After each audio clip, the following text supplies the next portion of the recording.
Oi, aqui é o Tourcast. Sim, senhor. Para que lugar deseja viajar? Surpreendam.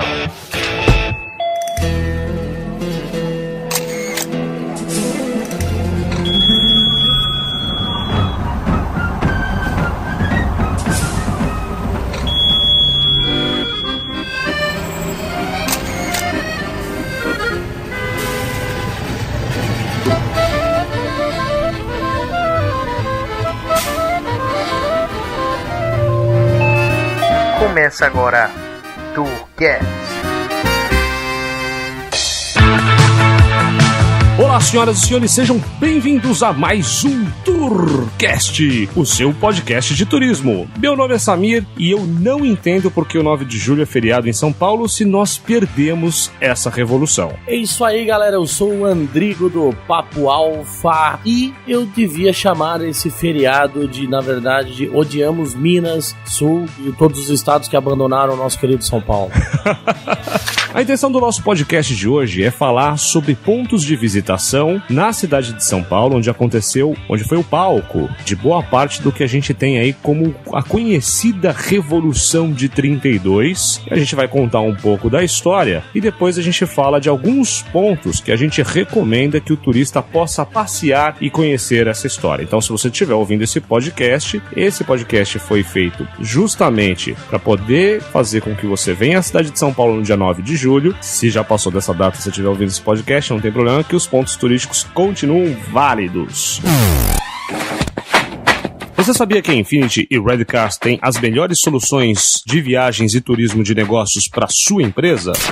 Nos consulte, contato@infinity.tour.br. Além disso, somos referência em ecoturismo, amigão. Pois é, se você gosta de fazer trilhas, aventuras, esportes de aventura, esportes ao ar livre, acompanhe nosso site www.infinity.tour.br e nossa página no Facebook, Infinity Soluções de Turismo. Você também pode nos acompanhar através do Instagram, dá uma olhada nas fotos que a gente está colocando lá, Turismo Infinity, tudo junto, ou as nossas mensagens no Twitter, @Infinity Turismo. Vai voar? Reservar pacotes de hospedagem? Conte com os nossos serviços. A agência conta com uma gama de produtos para sua viagem de lazer ou de negócios. Infinity, a sua solução em turismo.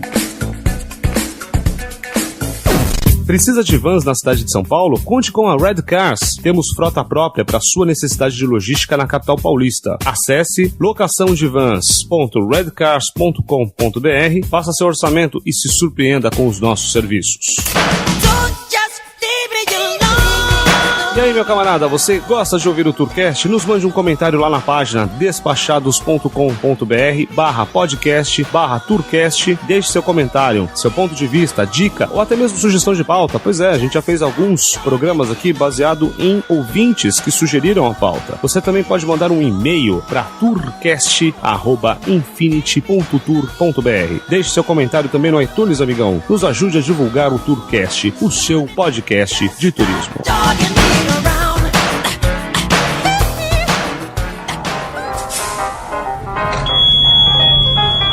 Bem-vindos ao Tourcast, turismo e diversão ao alcance do seu player.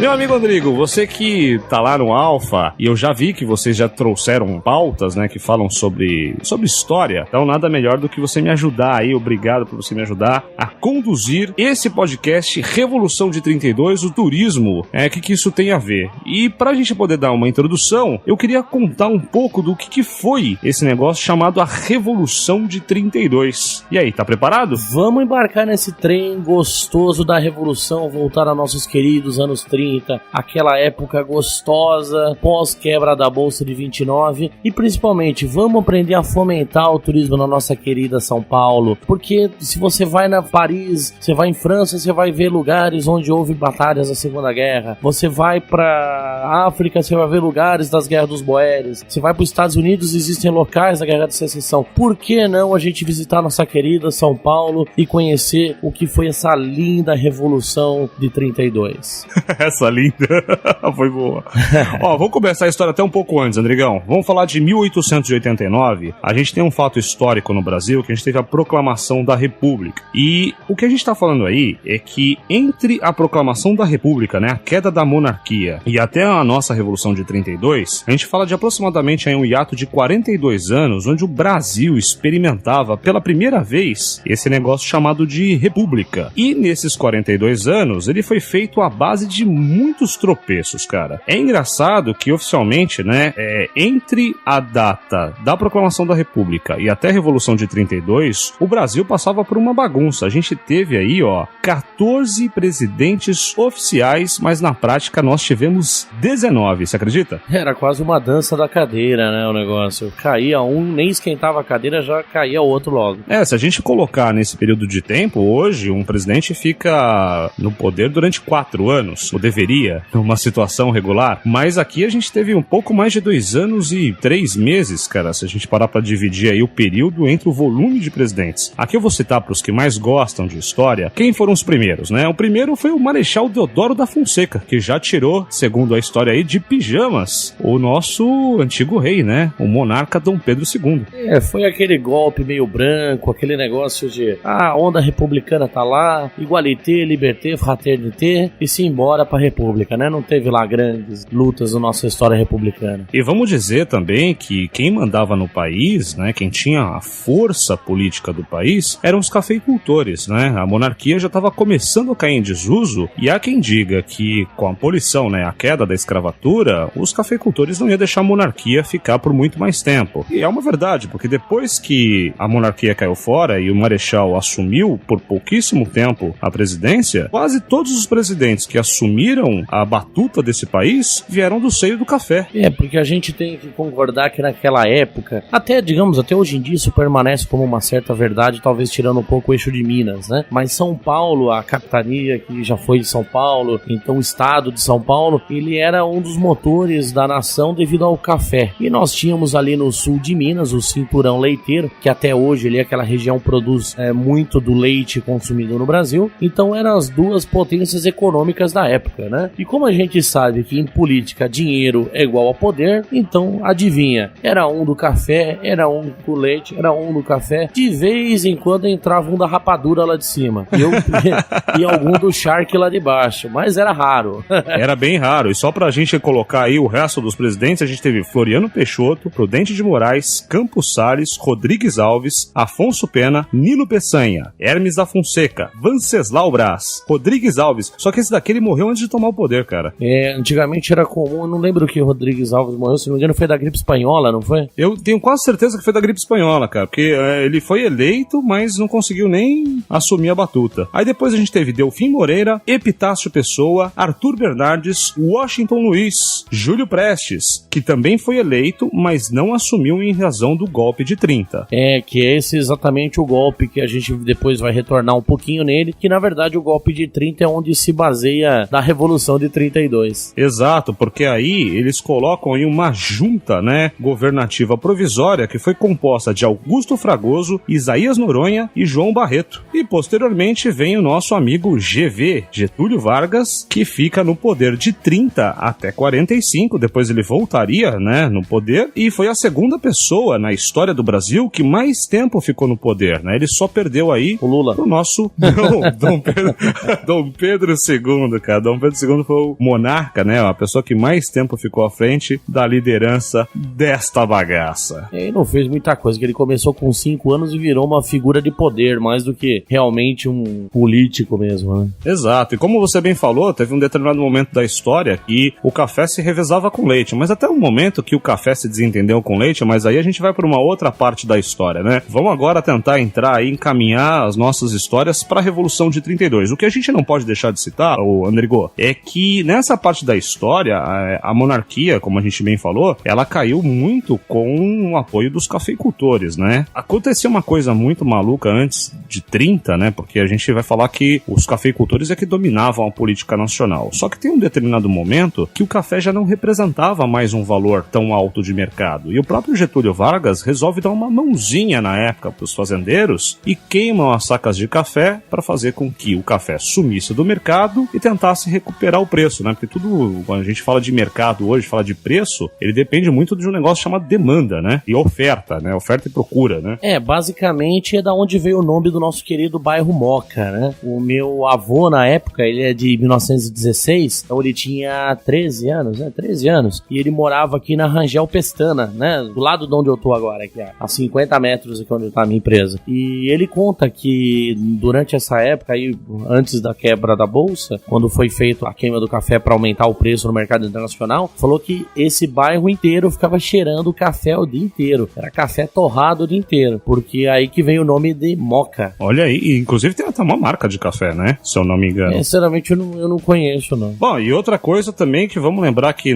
nessa época, o esquema da população brasileira, né? A gente tá falando de um grande número de analfabetos, inclusive, né? Quando a gente fala desse revezamento de poder, nem 5% da população brasileira votava. Os políticos que eram eleitos por uma minoria. Na verdade, naquela época a gente tinha um quadro, que eu até vou dizer que é até muito parecido com o de hoje, que é uma oligarquia, né? Onde você tinha os coronéis, que eles basicamente tinham o voto de cabresto, e você só votava em quem os caras queriam. Então, 99% que o partido que tava na posição ia dar continuidade no poder, né? E nenhum paralelo hoje em dia com o nosso querido governo do PT, que ficou aí desde 2002 na mesma dos votos de cabresto, só que agora com Bolsa Família, né?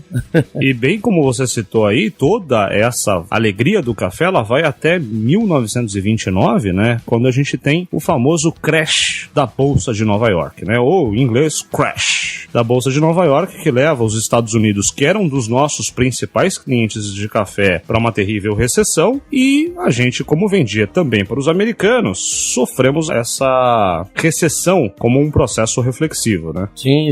Para hoje, o pessoal que reclama de crise, crise é o cacete, crise era aquela época, compadre. O meu avô conta que ele tinha que pegar e plantar chuchu no quintal de casa, porque a única coisa que eles tinham para comer era o chuchu que nascia no quintal, porque teve uma crise de abastecimento, crise de dinheiro, ninguém tinha dinheiro. Então, naquela época, assim, basicamente, a gente saiu de uma época que era La Belle Época, né, que era o período entre guerras, ali, primeiro e segundo, que era a década de 20, onde todo mundo tava crescendo, todo mundo tava ganhando dinheiro, pra nada pra uma quinta-feira negra, onde a bolsa caiu vertiginosamente e do nada o dinheiro simplesmente sumiu do mercado. Aquilo ali sim era uma crise mundial. Exato. E vamos lembrar também que uma outra coisa que acontecia no Brasil, por causa da gente ter feito a abolição dos escravos, a gente ainda precisava de mão de obra nas lavouras. E nessa época a gente começa a ter uma forte imigração de muitos europeus que começavam a desembarcar justamente na cidade de São Paulo, vindos do Porto de Santos, e aí a gente pode destacar nessa época as duas principais etnias que chegavam ao Brasil eram os italianos e os japoneses, que vinham pelo Porto de Santos, né, e de lá eles vinham de ferrovia até a hospedaria, que hoje chama Hospedaria da Moca, mas no passado chamava Hospedaria do Brás, ela não saiu do lugar, e a gente vai até contar um pouco dessa história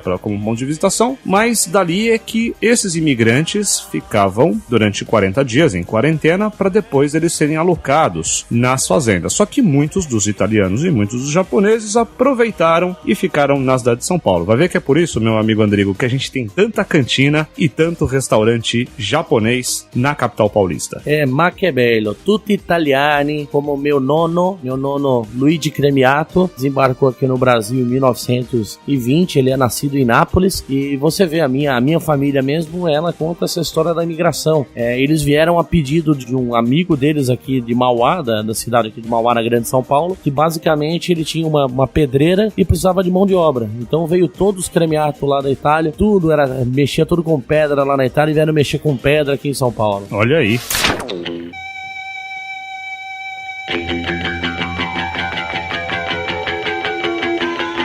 Mas agora a gente está falando o seguinte: os tenentes tiraram os cafeicultores do poder e colocaram no poder Getúlio Vargas. E Getúlio Vargas, ele resolve tirar dos estados todos os governadores e coloca pessoas da sua confiança. Em São Paulo, ele coloca um tenente pernambucano no governo. Os paulistas, obviamente, não gostaram muito desse negócio, começa aí a ter um certo burburinho. Tô resumindo, né, de forma bem tranquila a história, mas ele começa a suprimir isso com abuso, né, colocando os militares nas ruas para reprimir São Paulo até com uma certa truculência. Tanto que nessa época teve um jornal que era a Gazeta, ele foi invadido e destruído. Além disso, ele também mandou reduzir o armamento do exército paulista, deixando o mínimo possível. Porque ele sabia, né, já que os tenentes tinham colocado ele no poder, ele sabia o poder que era deixar, o problema que era deixar o exército armado em São Paulo, e não deve ter sido diferente nos outros estados, né? São Paulo também ganha adeptos, né, nessa época, nessa primeira época, que eram do Rio Grande do Sul, do Rio de Janeiro e ao mesmo tempo também de Minas Gerais. Na Praça da Sé teve um grande comício, né, em prol da Constituinte e o fim de Getúlio Vargas. E os estudantes da época, vamos lembrar que não eram muitos, né, o Brasil só tinha 5 faculdades, começam a inflamar a população e começa a trazer uns símbolos da época que eram muitos símbolos dos bandeirantes, né, para poder chamar e mexer com o ego dos paulistas para que algo mudasse, para que Getúlio caísse, né?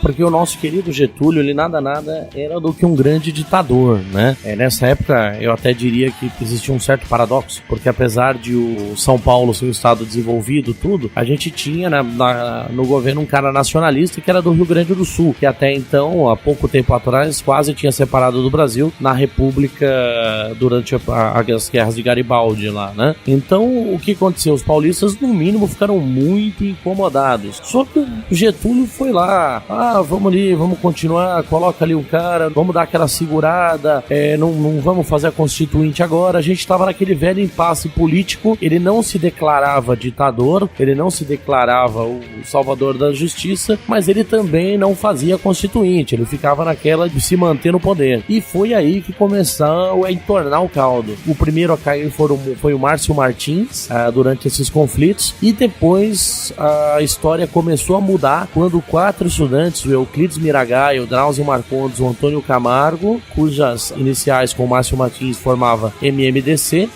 inclusive tinha apenas 14 anos, nessa hora foi que a opinião pública paulista se revoltou contra o Getúlio. E foi bem na manhã do nosso querido dia 23 de maio. Então guardem essa data, né, porque a gente vai voltar como um dos pontos históricos da cidade. Quando os estudantes começam a se revoltar, eles fazem tudo isso lá na Praça da República, né, Andrigo? Porque ali tinha um dos comandos do exército e a intenção dos estudantes mais as outras pessoas que estavam na praça era de invadir o lugar. Então eles partiram ali na Praça da República atirando para cima dos militares. Os militares não tiveram outra opção a não ser revidar, e aí a gente acorda nessa manhã com 4 mortos. Na verdade dizem que foram 5, segundo a história, mas tem um aí que acho que não era estudante, não era muito importante na história e ficou esquecido, tá? E a gente não pode esquecer que nessa época o Rio de Janeiro era a capital federal. Então começa um movimento militar também no Rio de Janeiro, pelo general Góes Monteiro, para sufocar essa rebelião. Sim, e a data que inicialmente os paulistas escolheram para poder começar todo esse estopim foi o dia 14 de julho, que seria a mesma data da Revolução Francesa, só que como já teve esse problema em maio, lá na Praça da República, o Getúlio já começou a ficar esperto e movimentar os paus dele, fizeram com que os paulistas antecipassem esse processo para o dia 9 de julho, e aí eu quero que vocês também guardem essa data. 9 de julho é que começa de fato o levante paulista contra as forças federais de Getúlio Vargas. Nessa hora que vale lembrar que 9 de julho não traz na sua mente só congestionamento, tem que trazer também a lembrança desse dia fatídico. E como o Andrigo bem lembrou, o general Góes, ele envia tropas para São Paulo para suprimir isso daí, só que eles topam com os paulistas somente no dia 13 de julho, que aí de fato, meu irmão, é que começam os tiroteios, né? Os paulistas tinham de trem até a região lá da Mantiqueira, guardavam um túnel daquela região, eles toparam com as forças cariocas lá, e lá começou o tiroteio de fato. Mas os paulistas acreditavam muito que eles teriam todo o suporte, como já tinha sido prometido antes, pelo estado do Rio Grande do Sul e pelo estado de Minas Gerais. Além disso, meu amigo Andrigo, tinha mais um estado que apoiava o estado de São Paulo, que era o estado do Mato Grosso. Que mandou meia dúzia de índio pra cá, que não adiantou muito, né?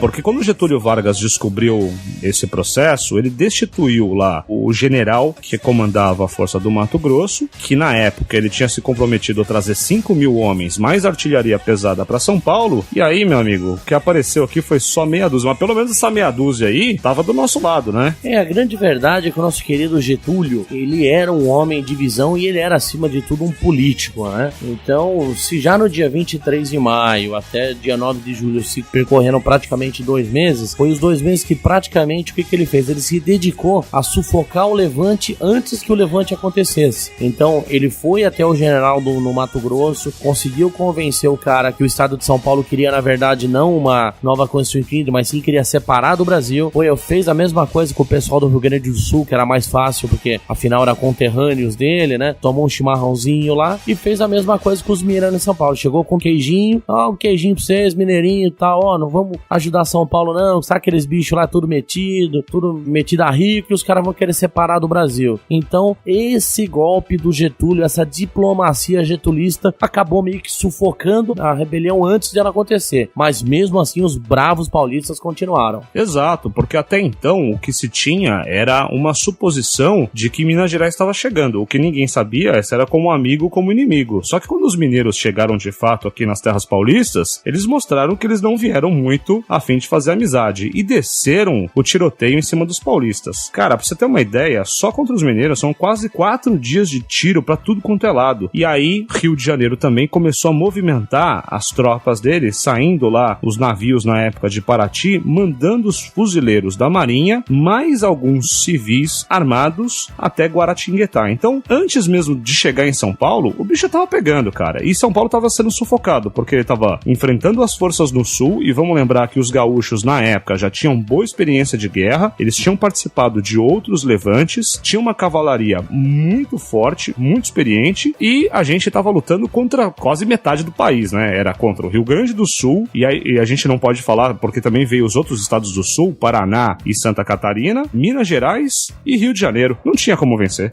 Basicamente era uma luta ali de coisa de 20 mil soldados paulistas contra 200 mil da União, né? Então realmente não foi uma coisa justa. Foi uma coisa que realmente já começou perdido, né? E vamos lembrar também que dentro desse processo, enquanto os paulistas estavam tentando lutar, a desigualdade, como você bem citou, era desumana, né, cara? A gente tinha aí até um efetivo de quase 40 mil pessoas que foram voluntárias, e teve muita situação que houve uma propaganda muito forte para que eles doassem seu ouro, doassem sua prata, seu dinheiro em prol da revolução. E isso funcionou muito bem, tanto que a gente vai falar de um dos pontos turísticos para se visitar dentro da cidade de São Paulo, que tem a ver com isso. Isso é quase como aconteceu na época do Collor, né? Doe seu ouro para ajudar o Brasil. E é impressionante como muitas vezes essa propaganda ufanística, ela funciona, né? Porque ela motiva na emoção do brasileiro, né? Porque acima de tudo você pega o sentimento nacionalista que diz, ok, eu estava ajudando, eu me preparei para isso. A família do meu avô, na minha época, do meu nono, ele conta que de uma hora para outra, basicamente, eles se viam com ódio de gaúchos, ódio de catarinenses. Parte da minha família era de Santa Catarina, né? Eu nasci em Santa Catarina, apesar de ter bastante raiz aqui em São Paulo. Então a minha própria família na época sofreu muito preconceito na época aqui da Revolução. Aos arredores de São Paulo, como foi o caso de Campinas, ela foi bombardeada, né? O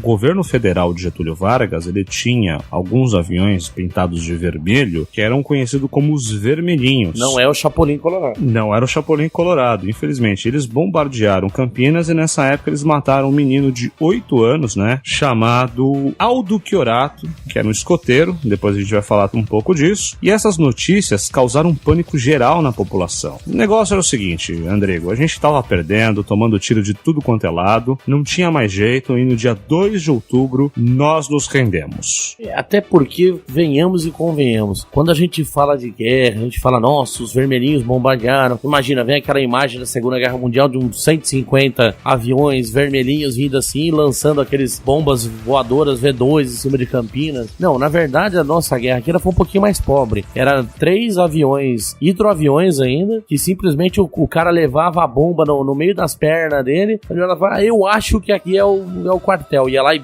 jogava em cima do avião, né? Então a nossa guerra era um pouquinho, tava mais parecido com a guerra do Chapolin do que com uma guerra de verdade. Pois é, mas vamos deixar claro o seguinte, esse podcast é um podcast de turismo, o que a gente recomenda, se você quiser entender com mais detalhe o que aconteceu na Revolução de 30, que acabaria culminando também a Revolução de 32, nós recomendamos que vocês ouçam o TemaCast, que ele trata de uma forma mais aprofundada desses dois temas. Então a gente usou um pouco da história para dar um pano de fundo para o que o turista pode conhecer na cidade de São Paulo, porque o dia 9 de julho está chegando e a gente tem muito turismo para se fazer aqui na capital paulista. Um abraço lá pro nosso amigo Francisco Seixas e Hugo Alcântara.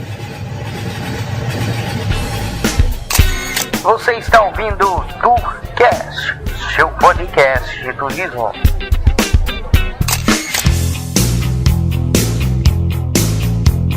Então, meu amigo Rodrigo, agora que a gente saiu um pouco desse papo revolucionário, vamos falar de alguns pontos turísticos que a gente recomenda para o turista vir no 9 de julho aqui na cidade de São Paulo. Não só para o turista de fora, mas também para o morador de São Paulo, que muitas vezes não conhece a sua própria cidade. Com certeza, Samir, vamos pegar esse feriado gostoso, onde boa parte do pessoal vai estar lá em Campos do Jordão, naquela fila de 3 horas para subir a Serra da Mantiqueira, e vamos pegar 23 de maio, ali é uma avenida tão arborizada, tão bonita, tem uns monumentos meio doidos lá no meio, que eu nunca sei o que significa aquele negócio, dá vontade de subir com o carro, parece umas rampas ali, sei lá, enfim, vamos navegar na 23 de maio, com o perdão do trocadilho, e vamos conhecer essa avenida que nada mais, nada menos comemora o início da guerra em si, da Revolução, quando morreu o MMDC, os 4 estudantes, né? Exato, a 23 de maio é uma das principais avenidas da cidade de São Paulo, ligando a região do centro até a zona sul da cidade. O interessante é que quando você dirige por ela, Andrigo, você vai ver isso que você falou mesmo. São algumas obras de arte no meio da avenida. Passando na avenida, você tem alguns pontos que eu acho que sempre vale a pena que o turista observe. Um deles, do lado esquerdo de quem vem do centro para a zona sul, é o Centro Cultural de São Paulo, que é um centro fantástico de cultura, de livros, biblioteca. Muitas crianças vão lá para poder fazer a leitura de gibis. Você pode pegar o empréstimo de livros, embora depois da internet acho muito difícil que as pessoas vão à biblioteca, né? Hoje em dia no iPad dá mais fácil emprestar os arquivos digitais, né? Pois é, além da 23 de maio, então ela recebe esse nome justamente por causa da data que teve a deflagração da morte dos 4 estudantes, na verdade são 5, mas o 5º ninguém nunca ouviu falar dele direito. A gente também pode citar a Avenida 9 de Julho, olha aí. A grande 9 de Julho, que é um logradouro muito importante aqui na cidade de São Paulo, que é um eixo de ligação entre o centro da cidade e a região sudoeste. E é também uma avenida que tem ali o Mirante, que foi redescoberto agora pelo Facundo Guerra, que montou lá agora um café muito bonito lá na hora do Mirante, no lugar do Mirante, né? Exato, esse Mirante ele tá passando ali em cima da 9 de Julho, né? Então você vai ter um entroncamento porque a Paulista cruza a 9 de Julho, né? E esse Mirante ficou durante anos fechado, agora é um espaço aberto para um café, rola música, rola um público mais alternativo, tem uma gastronomia de rua, que em São Paulo também tem muito esse negócio de gastronomia de rua, né? Então você vai conhecer um pouco do petisco, tomar uma cerveja, é um lugar bem legal para se conhecer. Passa embaixo da Paulista, passa embaixo de várias vias importantes ali, né? Exatamente. Na própria 9 de Julho, quando você está saindo do centro, indo para a região sudoeste da cidade, recentemente foi inaugurado um espaço que era do Shopping Light, que hoje é conhecido como Red Bull Station. Já teve lá, Andrigo? Eu conheço o Shopping Light, agora não sabia desse Red Bull Station, não. Não sabia? Então, do lado porque o Shopping Light ele vai estar um pouco mais em cima, ele vai estar de frente ali com o Teatro Municipal de São Paulo, né? O Red Bull Station, para quem vai do centro para a zona sul da cidade, ele fica bem de frente com a Praça da Bandeira, onde é o Terminal Bandeira. Esse terminal tem o nome de Terminal Bandeira, né? Tem uma bandeira do Brasil gigantesca lá, então quando você estiver por aqui você vai observar. Tem um lugar que foi reformado ali, de frente com o Terminal Bandeira, que é o Red Bull Station, que é um lugar que foi reformado pela Red Bull, um espaço cultural. Poucas pessoas conhecem, mas vale a pena, ter um bom restaurante lá dentro. Quando você faz a visita, você ganha uns Red Bulls pra te dar asas. É um lugar bem legal, viu? Aí é bom, viu? Vou querer conhecer mais uma preciosa dica do Tourcast. Outra coisa é, quando a gente tava falando da 23 de maio, lá no final da 23 a gente vai parar no Parque do Ibirapuera, seu Andrigo. É o maior parque da cidade de São Paulo, creio eu, né? E é um parque muito bem frequentado, onde você pode alugar bicicletas, você pode jogar ali nas várias quadras que se encontram, né? Não eu que eu tô muito gordinho pra essas coisas, eu vou lá só pra sair do carro, dar 10 passos, falar que eu tô cansado e volto pro carro. Olha aí. Bom, eu vou até complementar um negócio do Andrigo aqui, que é o seguinte, o Parque do Ibirapuera hoje, ele é um dos parques mais visitados da cidade de São Paulo por uma série de coisas, né, Andrigo? Primeiro porque ele tem várias obras do mestre Oscar Niemeyer. Outra coisa importante que acontece lá, acontece muito da São Paulo Fashion Week, acontece ali nos desfiles que ficam dentro do Ibirapuera. Tem o Auditório Ibirapuera, que é um auditório fantástico, tem obras de música brasileira, tem orquestras, ele tem uma parte de trás do auditório que ele abre e você tem todo o público olhando lá a parte verde, muitas vezes sentada no gramado. Se você não conhece o Auditório Ibirapuera,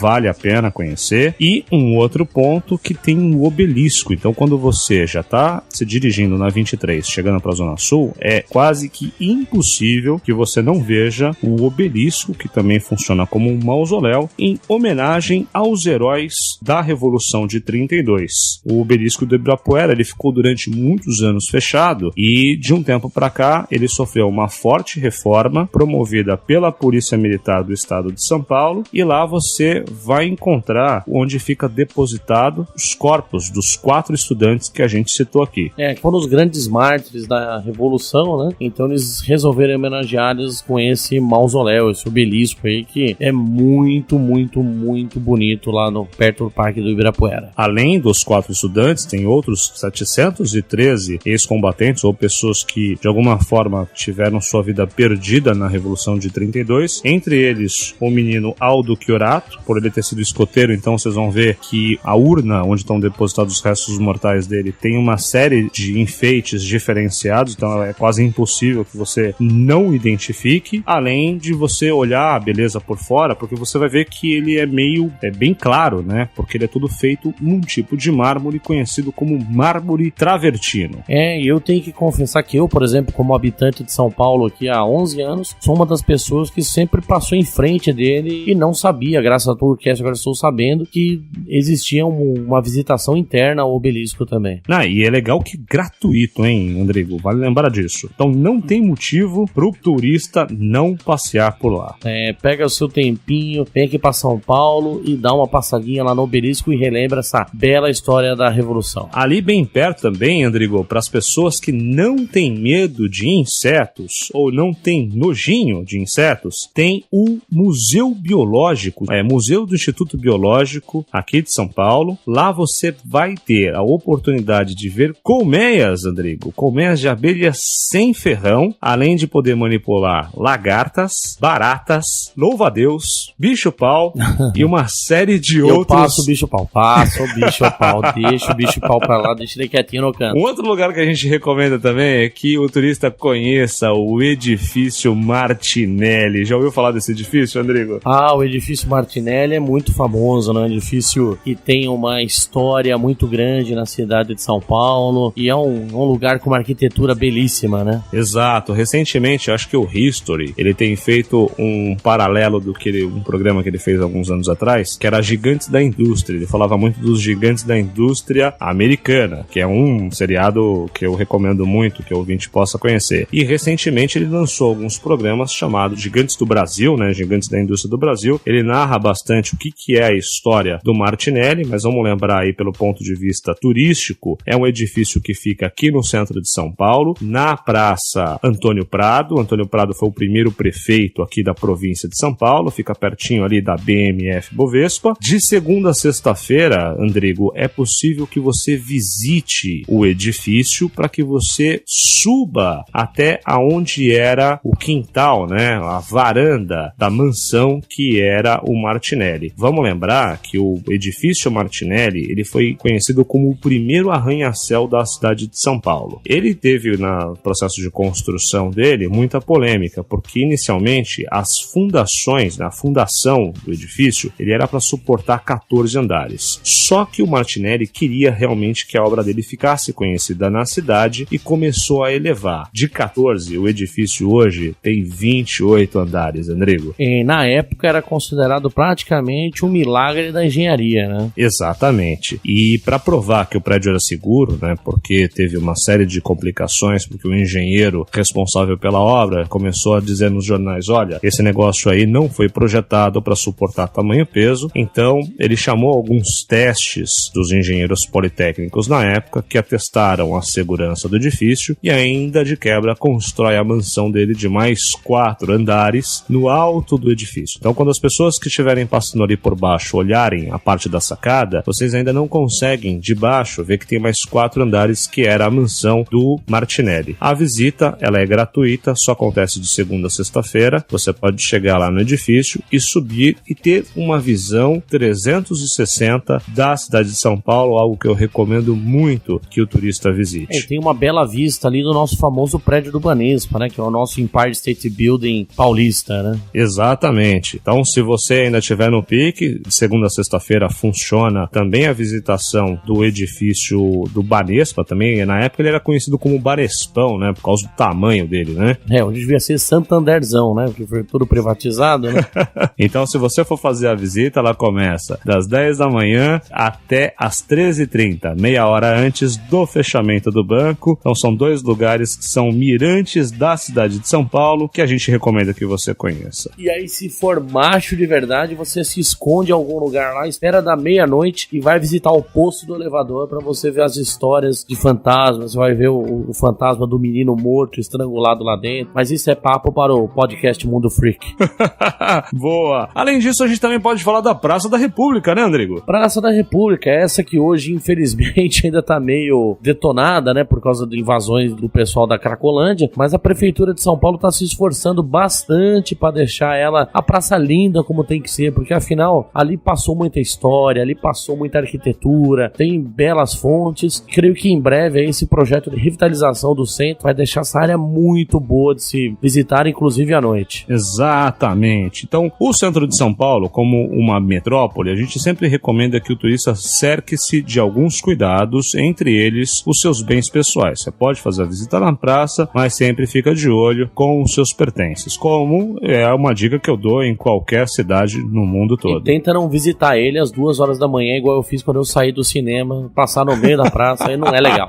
Faz isso de dia, que de dia é maneiro. É bem mais legal, né? E onde foi que realmente aconteceu lá o tiroteio, que levou aí à morte dos 4 estudantes. Tem o 5º aí, que a gente vai sempre reverenciar, mas a história acabou esquecendo dele. Aos domingos, meu amigo Andrigo, para as pessoas que gostam de quitutes de rua, há uma feirinha ali na Praça da República, aos sábados e domingos, que o turista pode experimentar doces, pastéis. Hoje em dia também tem muita comida chinesa e japonesa nas ruas, né? Aos domingos eu sei que rola aí uma verdadeira roda de capoeira ali no meio da Praça da República. Aí, como a gente via as antigas rodas de capoeira pelos escravos nas praças públicas, você vai conseguir ver um pouco aí da roda de capoeira também lá na Praça da República. É um lugar muito aprazível lá. Eu tive o prazer de, durante 1 ano e meio, eu morei ali na Avenida Rio Branco, né? Que eram alguns quarteirões ali da Praça da República. E era um lugar muito legal. Tem esse cinema aí, que até essa ocasião eu estava nele lá, um cinema, que agora me fugiu o nome, mas é um cinema de rua bem grande ali. E até bem confortável. Foi restaurado recentemente, né? E é uma região muito legal para você conhecer, passar um tempo lá. Não fica só na Paulista. Vamos descer pro Centro Velho também, que o Centro Velho guarda muita história. E outro prédio que a gente recomenda que o turista conheça é o edifício Ouro para o Bem de São Paulo. E como a gente acabou de falar, nessa época havia uma propaganda ufanística que motivava a população a entregar os seus bens, seu ouro, sua prata, dinheiro, para auxiliar na Revolução. Esse prédio ele foi construído com essas doações que foram feitas por vários paulistas. Então na época foi arrecadado um valor monetário que hoje eu não consigo nem traduzir quanta grana seria isso, em prol da Revolução Constitucionalista de 32. Uma parte dessa verba foi tão grande, Rodrigo, que ele ajudou a patrocinar a construção do que a gente tem também na região central, que é a Santa Casa de Misericórdia, aqui na cidade de São Paulo. E o interessante é que esse edifício Ouro para o Bem de São Paulo, ele foi construído com o formato de uma bandeira paulista, né? Então ele foi bem ufanístico mesmo, foi feito para despertar o sentimento do orgulho paulista. Exato. Então quando você passa a ver a parte da ondulação, até o mesmo número de listras, né, que vão formando as sacadas do edifício, são o mesmo volume aí que a gente tem na bandeira do estado de São Paulo. Rodrigo, você sabia o que significa as cores aí da bandeira do estado de São Paulo? Pra ser sincero, não sei não o que significa. Ah, é? Olha aí. Você sabe que a bandeira do estado de São Paulo ela é revestida de listras, né? Pretas e brancas. Ela tem um quadrado de fundo vermelho com o mapa do Brasil no centro, rodeado de 4 estrelas. O que significa que, na paz ou na guerra, a gente vai defender a nação nos 4 cantos, nem que seja necessário derramar sangue pra isso. Aí eu já ia falar que era o MMDC. Cadê esse termo?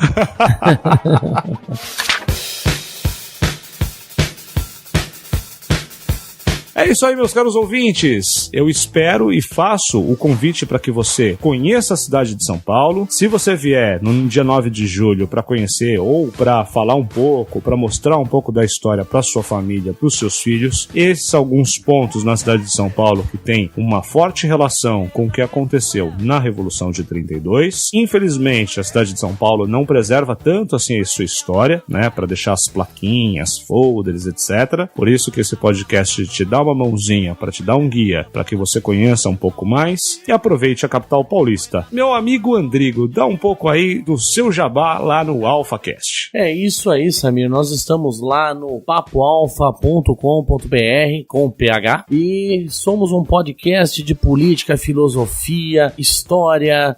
Falamos um pouquinho de tudo de uma maneira bem polêmica, de uma maneira bem, digamos assim, livre. O Samir já participou com a gente lá de uma leitura de e-mails, teve uma participação muito honrosa lá conosco e recomendamos acima de tudo também o Tourcast, que também é um excelente podcast que vocês estão ouvindo, que abre os teus horizontes, porque afinal uma coisa que nós paulistanos brasileiros temos que aprender a valorizar é o nosso turismo nacional, porque a gente vai para Nova York, vai lá em Times Square, fica maravilhado com aquilo, vai para Paris, vai para Londres, mas e São Paulo? São Paulo que você mora aqui do lado e pode ir lá no final de semana, você não conhece. Então vamos aproveitar que o dólar tá alto e vamos conhecer São Paulo. Exatamente. Então São Paulo tem muita coisa para se fazer. Você pode vir aqui no dia 9 de julho, sempre é um feriado no estado de São Paulo. É uma data que os paulistas também usam para passear, para viajar. Nesse especificamente aqui em 2016 vai cair num sábado, né, Andrigo? Então a gente não consegue aproveitar tanto quanto a gente gostaria. Eu até gosto, né? Mas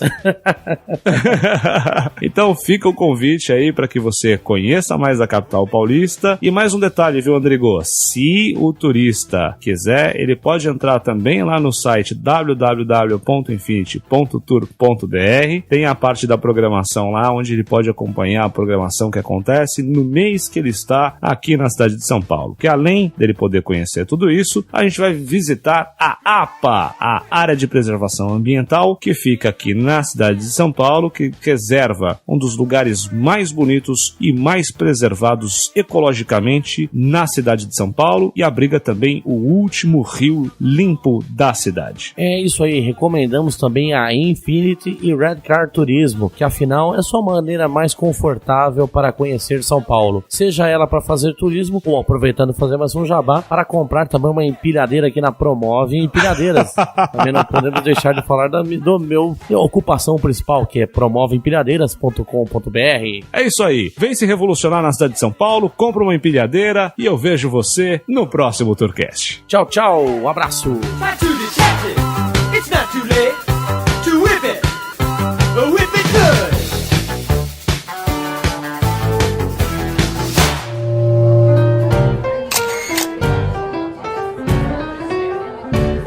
O Tourcast agradece a preferência e esperamos que voltem a viajar conosco.